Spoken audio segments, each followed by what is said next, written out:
So hey guys, welcome back to my blog. आज हम तीनों जा रहे हैं नीचे धारे पे पानी भरने और यहाँ से जाएंगे हम सीधा खेत पे मेरे मामा जी को नाश्ता देने के लिए। तो आ गई है बबली और मेरे आगे चल रहा है दद्दा। तो आपको दिखाते हैं, ये लोग ना डेली इनके 2 या 3 चक्कर लगते हैं, इतनी दूर से ऊपर घर तक पानी लाते हैं। फिर हम चले गए खेत में पानी के बर्तन रख के। ये मेरे सामने मामा जी दिख रहे हैं छोटे वाले, और यहाँ पे मामा खेत में हल जोतने के लिए आए थे। ये हमारे 2 बैल हैं जो मैंने पहले भी बताए थे, एक लाली है और एक नानू है। और ये हमारा बड़ा दादा जो हल जोत रहा है यहाँ पे खेत में। फिर उसके बाद हम लोग ऐसे इधर उधर डोल रहे, चक्कर वक्कर काट रहे खेत में। फिर हमने देखा मामा कुछ बोल रहे हैं। मामू क्या है ये? मामू कह रहे कि ये गुरूस की दाल है। ये दाल ना सिर्फ मेरे ननिहाल में ही होती है, उसके अलावा कहीं नहीं होती है। छोटे छोटे रेड रेड दाने होते हैं इसके, लाल लाल से। फिर मामा करने लगे नाश्ता। हमने मामा को रोटी और सब्जी दी तो मामा रोटी वोटी खा रहे। मामा कह रहे यहाँ पे मेरी शक्ल क्या देख रहे हो, जाओ खेत में, वहाँ पे डेल वेल फोड़ो मिट्टी के, जो वो होते हैं मिट्टी के गोले। तो हम वहाँ चले गए खेत में डेल फोड़ने के लिए। फिर मैंने ऊपर देखा कि ये जो लक्खू है ना, ये हर किसी को भगा भगा के मारता है और ये दादा के पीछे पड़ गया, उसको मारने लग गया। फिर हमने अपना काम कंटिन्यू करा, हम डेल फोड़ने लग गए। फोड़ते रहे, मैं तो थक गई थी। मैंने कहा मामा मैं नहीं कर सकती अब ज़्यादा, इससे बहुत हो गया। तो मामा ने बोला चलो कोई नहीं, तुम लोग एक काम करो, घर को जाओ, बहुत धूप हो रही है। तो हम लोग यहाँ से सीधे घर को आ गए। ये दिख रहा है ऊपर सामने हमारा घर, जो ऊपर वाला है ना, वो ऊपर वाला ही फ्लोर दिख रहा है बस। तो हम लोग यहाँ से सीधे घर को आ गए, क्योंकि मुझे आज पापा से मिलने जागेश्वर भी जाना था। तो मैं टाइम से निकल गई थी खेत से खाना वाना दे के। और अभी यहाँ पे बहुत सारा काम था मामू लोगों को, इनको काफ़ी खेत लगाने थे। हमने तो जो हमसे हुआ वो कर करके हम आ गए, क्योंकि अभी हमें ना धारी से पानी वानी भी लेके जाना था घर को। तो भाई मेरे बस की तो है नहीं। मैंने कहा मैं खुद ही चल लूँ, वही बहुत है। तो फिर मैं एक छोटा सा जार लेके कार घर को आई पानी का। और बबली को लगी है गजब बीमारी, फ़ोन देखते देखते, मतलब रील स्क्रॉल करते करते पानी भरा इसने सारा, मेरा भी भरा, अपना भी भरा। और हम लोग वहाँ से लग गए घर को रास्ता। मैंने रखा सर में जार, बबली ने रखा वो गागरी, और हम लोग आ गए सर में रख के सीधा घर को। और आपको दिखाती हूँ, यहाँ से चलते चलते हम आए घर पे बड़ी मुश्किल से। मैं तो हाँफते हाँफते घर पहुँची हूँ आज। फिर मैं जल्दी से रेडी वेडी हुई और मैं निकल गई थी पापा से मिलने जागेश्वर के लिए। और ये देखो मैं तैयार व्यार होके बिल्कुल अपना सुंदर सा चेहरा लेके निकल गई हूँ पापा से मिलने के लिए। और क्योंकि हमें पापा को देने जाने थे कुछ, मतलब घर में फ्रूट्स और खे वो खुमानी, पुलम, नाशपाती, ये सब चीज़ें। तो हम लोग पहुंच गए सीधा जागेश्वर की लोकल मार्केट में। आपको दिखाती हूँ भाई, यहाँ पे इतनी भीड़ मैंने आज तक नहीं देखी, इतनी भीड़ यहाँ पे। क्योंकि जितनी बार भी मैं गई हूँ ना, मुझे पूरा मार्केट खाली मिला है। आज ही देखा मैंने इतना भरा। आज मैं आपको बताऊंगी जागेश्वर धाम के बारे में कुछ खास बातें जो मुझे मेरे पापा ने बताई। जागेश्वर धाम है ना, अल्मोड़ा से लगभग 35 किलोमीटर दूर है, काफ़ी नज़दीक है मेरे घर से। तो ये धार्मिक स्थान 100 से भी ज़्यादा प्राचीन मंदिरों का घर है, इसीलिए इसे जागेश्वर धाम या फिर जागेश्वर घाटी के नाम से जाना जाता है। और पहले यहाँ पे कोई नहीं आता था, बहुत रेयर लोकल लोग आते थे। अब तो भाई मैं बता नहीं सकती, भीड़ देख के आप लोग खुद ही समझ जाओ। और जागेश्वर धाम भगवान शिव जी के 12 ज्योतिर्लिंगों में से एक है। और वैसे कहा जाता है कि यह पहला मंदिर है जहाँ लिंग के रूप में ना भगवान शिव जी की पहली बार पूजा करी गई थी। और पुराणों के अनुसार भगवान शिव जी और सप्तऋषियों ने यहाँ आकर तपस्या भी करी थी। प्राचीन समय में इस मंदिर में मांगी गई सभी मन्नतें, चाहे कोई अच्छा मांगे बुरा मांगे, सब पूरी हो जाती थी। और फिर जिसका काफ़ी गलत इस्तेमाल होने लग गया था।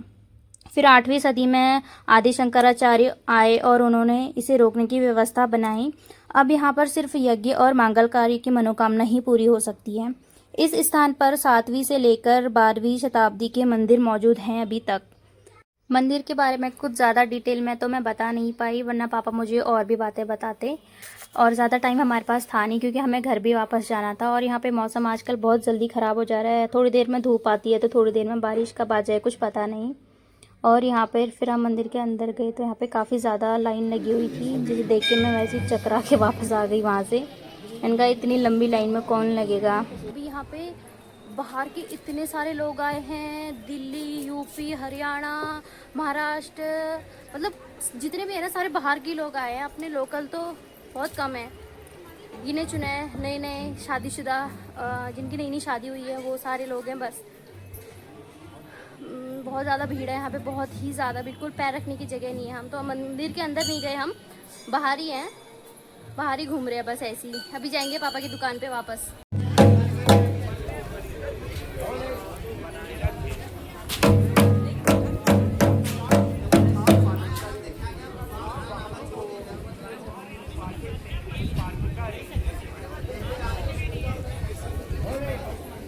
मंदिर से बाहर निकलकर मैं चली गई थी मंदिर की दूसरी साइड। ये है वहाँ का एंट्रेंस और यहाँ पर होते हैं सभी के जनेऊ संस्कार, बड़ों के, बच्चों के, छोटों के। और यहाँ पर जो आंगन है इस जगह पर होते हैं सबके जनेऊ संस्कार सामने। और इसी आंगन के नीचे जस्ट है ब्रह्मकुंड और इस नदी को भी ब्रह्मकुंड ही कहते हैं। पानी इतना सुंदर लग रहा था बहता हुआ देख के, मेरा तो यहाँ से जाने का मन ही नहीं कर रहा था पानी को देख के। बहुत सारे लोग नीचे हाथ मुंह धुल रहे थे, नहा रहे थे और पानी का बिल्कुल शोर भी नहीं हो रहा था क्योंकि अभी काफ़ी कम है पानी। सावन के महीने में जब बरसात होती है उस टाइम पे बढ़ जाता है। और फिर मैं आ गई थी वहाँ से अपने पापा की दुकान पे। सामने रही बर्तनों की दुकान मेरे पापा की। यहाँ पर काफ़ी सारे बर्तन अवेलेबल हैं, तांबे के, लोहे के, कांसे के और जो हाथ से बनाए जाते हैं अपन कला होती है वो सारे बर्तन भी यहाँ पर अवेलेबल हैं। और इतने सुंदर सुंदर बर्तन रखे हुए हैं यहाँ पर। मेरा तो मन कर रहा था कि 1 2 4 मैं ख़रीद लूँ, पर हमारे पास हैं ऑलरेडी। तो फिर सामने बैठे थे मेरे पापा जो अपना हिसाब किताब का काम कर रहे थे। और फिर मैंने पापा को ज़्यादा डिस्टर्ब नहीं करा और मैंने दिखाए बाकी सारे बर्तन भी जो मेरे पापा की दुकान में रखे हुए थे। और काफ़ी सारे लोग आ रहे थे बीच बीच में। पापा को नाश्ता वगैरह दे के हम लोग आ गए हैं घर को वापस। और हमें वहाँ से मिला ये प्रसाद, है ना? हाँ, और हमें वहाँ से मिला था प्रसाद। और अब हम जाएंगे सीधे घर को। नीचे आते टाइम पे तो हमें गाड़ी मिल गई थी। हम गाड़ी में आए आराम से, सीधे पापा की दुकान के आगे ही उतरे। अभी एक भी गाड़ी नहीं आ रही ऊपर को, पैदल लग रखे हम। बारिश का मौसम भी हो रहा है, पता नहीं कैसे पहुँचेंगे घर तक। आज मुश्किल लग रहा मुझे तो।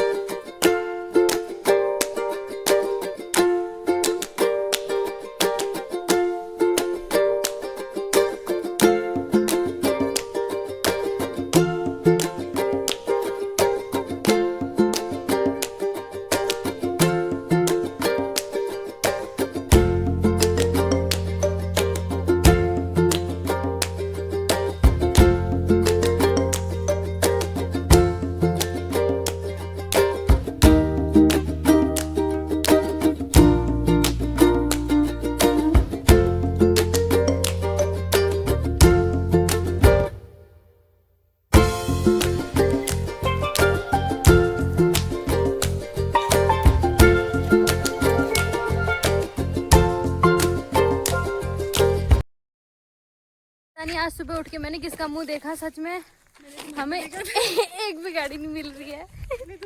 मैंने इसी की शक्ल देखी होगी पक्का, बबली की। मेरे को याद है मैंने तुम्हारा ही देखा। आते टाइम पे हमें भाई गाड़ी मिल भी गई थी, पता, आराम से मिल गई थी हमें घर से ही। और उन्होंने हमसे टिकट भी नहीं लिया। अब एक भी नहीं मिल रही जाते टाइम पे। आफत जो आ गई उल्टा हमारी चलते चलते। बहुत ही दूर है यार यहाँ से तो घर हमारा, कैसे पहुंचेंगे हम? फाइनली बहुत मुश्किल से हमें एक बूबू जी मिले। उनकी स्कूटी पे बैठकर हम आए आधे रास्ते तक। आधे रास्ते पे हमें पता चला कि बूबू जी घर तक नहीं जाएंगे, उनका रास्ता अलग है और हमारा रास्ता अलग है। तो हम उतर गए थे गरुड़ा मार्च पे। बूबू जी को हमने धन्यवाद दिया और हम आ गए अपने घर को। थोड़ा सा आगे चल के हमें नीचे की मामी जी मिली जो अपनी एनिवर्सरी का केक लेने आई थी अपने 2 छोटे छोटे सुंदर से बच्चों के साथ। तो मिलते हैं नेक्स्ट वीडियो में। कैसा लगा आपको मेरा व्लॉग कमेंट करके ज़रूर बताना। और जो नए हैं इस वीडियो में वो मेरे चैनल को सब्सक्राइब भी ज़रूर कर लेना।